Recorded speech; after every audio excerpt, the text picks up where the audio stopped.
সবথেকে বেশি আজকে অনেক কুয়াশা পড়ছে। তো এটা তো হচ্ছে ২-৩ দিন আগের ব্লগ। সেদিন এত কুয়াশা দেখেন, এখন কিন্তু সকাল ৯টা মতো বাজে। তো এত বেশি কুয়াশা, কুয়াশা দেখে কাজ করতে ইচ্ছে করতেছে না, পানিও ধরতে ইচ্ছে করতেছে না। তো যাই হোক, কুয়াশা দেখলে তো আর চলবে না, সংসারের কাজ-বাজ আছে সেগুলাও করতে হবে। সে যতই কুয়াশা হোক আর শীত হোক।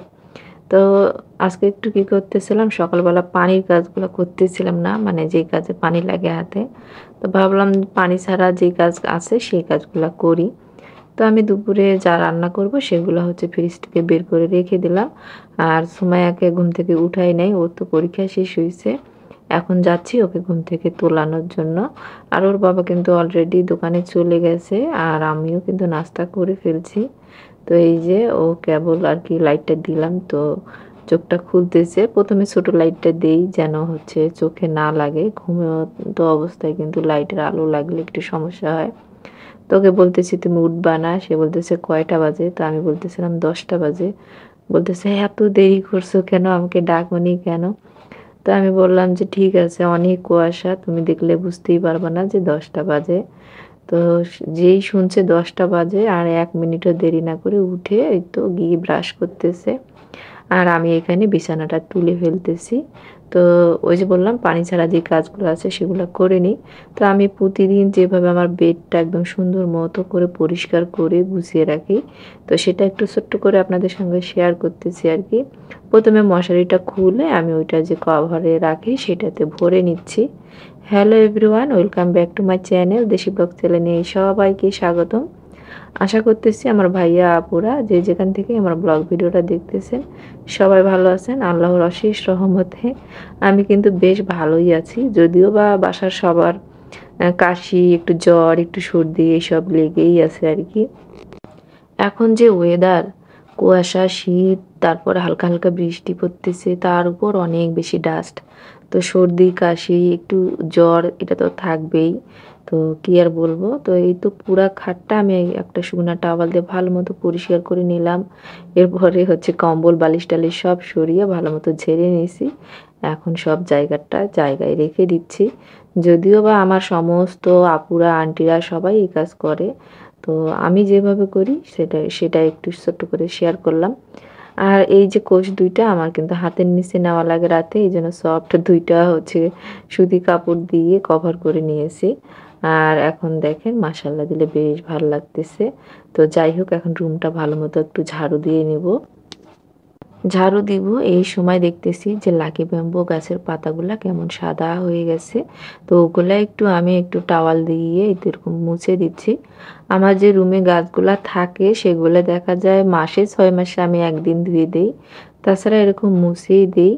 আমার কাছে মনে হয় যে এরকমই লাকি ব্যাম্বো গাছগুলা খুব ভালো থাকে। আগে আমি ঘন ঘন গাছ ধুতাম, ধোয়ার কারণে অনেক বেশি পানি লাগার কারণে গাছের একটু সমস্যা হতো। বাট এখন আমি সেইভাবে গাছ ধুই না। তবে যখন বৃষ্টির সময় আসে তখন এগুলো আমি বাইরে রেখে দিই বৃষ্টির পানিতে। কারণ বৃষ্টির পানি গাছেরা অনেক পছন্দ করে। তো যাই হোক, রুমটা একদম কোনাকানি যা আছে সব ভালো মতো করে এখন ঝাড়ু দিয়ে নিচ্ছি। আর রুম তো খুব সুন্দর মতো পরিষ্কার করা হয়ে গেছে। এখন পাপোশটা এখানে দিয়ে দিলাম। তো একটু ছাদে আসলাম দেখি কুয়াশা কাটছে কিনা। তো হালকা একটু কুয়াশা কাটছে। তো আমি কিছু কাপড় ছাদে দিয়ে আসলাম। তো যাই হোক, অনেক কাপড় ধোয়া ছিল সেগুলো দিয়ে আসলাম। দিয়ে এসে এখন রান্না করতেছি। ওই যে কুয়াশার জন্য আর শীতের জন্য না মনেই চাচ্ছে না রান্না করি। তো ভাবলাম শর্টকাট ভাবে কি করা যায়। এখানে ফুলকপিটা আমি আগেই হচ্ছে একটু মানে সেদ্ধ করে ফ্রিজে রেখেছিলাম। ওইটা বের করে মশলা কষিয়ে ওর সঙ্গে কষিয়ে নিচ্ছি। এরপরে কিছু আলু সেদ্ধ করে ম্যাশ করে এর মধ্যে দিয়ে দিলাম।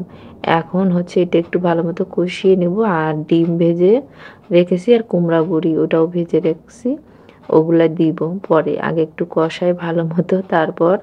তো আমি আজকে একটাই তরকারি রান্না করতেছি, কারণ হচ্ছে ওই যে বললাম কাজ করতে ইচ্ছে করতেছে না।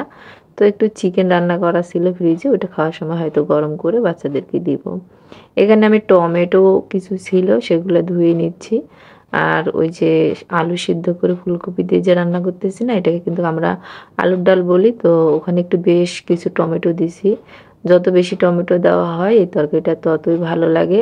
আর নতুন আলু দিয়ে যেই তরকারি রান্না করতেছি সেটাই মজা লাগতেছে। সুমাইয়া তো রোজ দিনই আলু ভর্তা খাচ্ছে, ওর নাকি এতই ভালো লাগতেছে।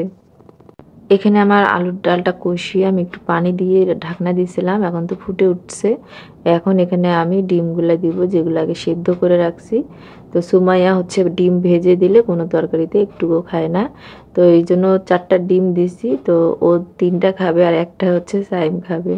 ছোটোবেলায় কিন্তু আমি এরকম ছিলাম, একটা ডিম খেয়ে মন ভরতো না তখন। তো যাই হোক, এই তো এখন হচ্ছে আমি ভাজা যে ডিমগুলো রাখছি সেই ডিমগুলা দিব। প্রথমে কুমড়া বড়িটা দিয়ে দিলাম, কষানোর পর একটু পানি দেওয়া হয় বেশি করে, কারণ এই যে কুমড়া বড়ি আর ডিম ভাজা দিই না, অনেক পানি টেনে নেয় একদম, আলুর ডালটা একদম তখন হচ্ছে গাঢ় হয়ে যায় আর কি। আর ফুলকপির তরকারি আমার অনেক ভালো লাগে, সব থেকে বেশি এরকম আলুর ডাল করে রান্না করে খেতে বেশি ভালো লাগে। আমার যে ফুলটা দেখিয়েছিলাম মাশাল্লাহ, এটা দেখলে তো একদম মানে কি বলবো, চোখও জুড়িয়ে যায় আর মনও ভরে যায়, সব থেকে শান্তির কাজ। এখন হচ্ছে বিকেলবেলা একটু চা করে নিচ্ছি, বিকেলে একটু চা খাবো আর কি। প্রতিদিনই এটা করি, আমার দুপুরে খাওয়ার পরেই চায়ের ক্রেভিংস হয় অনেক। তো কোনো রকমে আমি একটু নিজেকে সামলাই আর কি, ছাদে কাপড় যেগুলো থাকে ওগুলো সব নামিয়ে নিয়ে আসি, আর যেই সব গাছে পানি দেওয়ার দরকার হয় পানি দিয়ে এসে তারপরে চা নিয়ে লেপের মধ্যে বসে আরাম করে চা খাই। শীতের দিন অনেকের নাকি ভালো লাগে না, আমি আগের ভিডিওতে বলছিলাম যে শীত আমার ভালো লাগে। ইভা আপু তো বলতেছিল আপু তোমার তো এখন শীত পছন্দের হয়ে উঠতেছে। আসলে এবারের যে গরমটা মানে এত কষ্ট দিছে যে এবার মনে হচ্ছে না শীত থেকে যাক সারা জীবন, এটার সঙ্গে থাকতে থাকতে আমরা অভ্যস্ত হয়ে যাব। যদিও বা বৃদ্ধ লোকেদের জন্য আর ছোট বাচ্চাদের জন্য একটু কষ্টদায়ক হয়, তবে আমার কাছে মনে হয় যে যে যেভাবে থাকে সেইভাবে অভ্যস্ত হয়ে যায়। যাই হোক, এটা বললাম আর কি, আমাদের বাংলাদেশের ওয়েদার যেরকম সেরকমই হবে। এতে আর কি এখন আর কোনো মানে বলবো না যে শীত কেন যাচ্ছে না। আর আমার কাছে মনে হয় শীতের দিনে মানুষ একটু ইচ্ছে মতো কাপড় চোপড় গায়ে রাখতে পারে আর কি, এটাও একটা কিন্তু আরাম। আর এখানেই তো চায়ের পানি ফুটে গেছে, এখানে আমি চা পাতা দিয়ে দিলাম। আমি সবসময় চাটা একটু বেশি সময় নিয়ে ফুটাই, এতে করে যে একদম চায়ের লিকারটা খুব সুন্দর গাঢ় হয় আর সুন্দর ফ্লেভার আসে। তো এই তো চাটা দেখছেন ফুটে ফুটে কতটুকু হয়ে গেছে। আর এরপরে আমি কিছু পিঠা বানিয়ে নিচ্ছি। তো আমি চা বানানোর আগেই তেলপিঠার ব্যাটারটা তৈরি করে রাখছিলাম, সবসময় তেলপিঠা বানানোর জন্য আমি ব্যাটারটা আগেই তৈরি করে রাখি। তো চা খেতে খেতে আর কি ভাবলাম যে না, চা খেয়েই আমি তেলের পিঠাগুলো ভাজবো না, পরে দেখলাম যে না রাত্রে ভাজবো, গরম গরম সবাই খাবে আর কি। তো এই তো রাত্রে ভাজতেছি। আর সকাল থেকে সন্ধ্যা পর্যন্ত কিভাবে আমি আমার সংসারের কাজগুলা করি, তো সেটাই আপনাদের সঙ্গে শেয়ার করলাম আর কি। আশা রাখতেছি ভালো লাগবে। আর এই যে শীতের দিনে না মানে প্রতিদিনই মনটা চায় একটু পিঠা টিঠা খাই। আর একটু যেহেতু ইউটিউবে সবার ভিডিও দেখি, তো দেখি যে রোজ দিনে কেউ না কেউ পিঠা বানাচ্ছে, তো ভালো লাগে আর কি পিঠা বানাতে আমার। তো সবসময় আমি সন্ধ্যাবেলাতেই পিঠা বানাই, অনেকেই সকালবেলা বানায়, বাট আমার সকালবেলা মন চায় না কোনো কাজ করতে। সন্ধ্যাবেলা আমার খুব ভালো এনার্জি থাকে যে কোনো কাজ করার জন্য, বিশেষ করে রান্নাঘরের। তো মাশাল্লাহ দিলে আজকের পিঠাগুলো এত সুন্দর হয়েছে, খেতেও যেমন মজা হয়েছে আর দেখতেও বেশ ভালো হয়েছে। এটা লাস্ট পিঠা। তো এই পিঠাটা তুলে এখন রান্নাঘর পরিষ্কার করতে হবে। আর কিছু থালা বাসন তো আগেই ধুয়ে নিয়েছি, আর কিছুটা আছে, রান্নাঘরটা পরিষ্কার করে ওগুলো ধুয়ে নিব। আচ্ছা, আমার আজকের ব্লগটা আপনাদের কাছে কেমন লাগছে অবশ্যই কিন্তু একটা ভিডিও রিলেটেড কমেন্ট করে দিবেন, এতে করে আমার কাছে বেশ ভালো লাগে। আর অনেক আপুরা কিন্তু কমেন্ট করেও দেন। দেখেন পিঠাগুলো কত সুন্দর হয়েছে।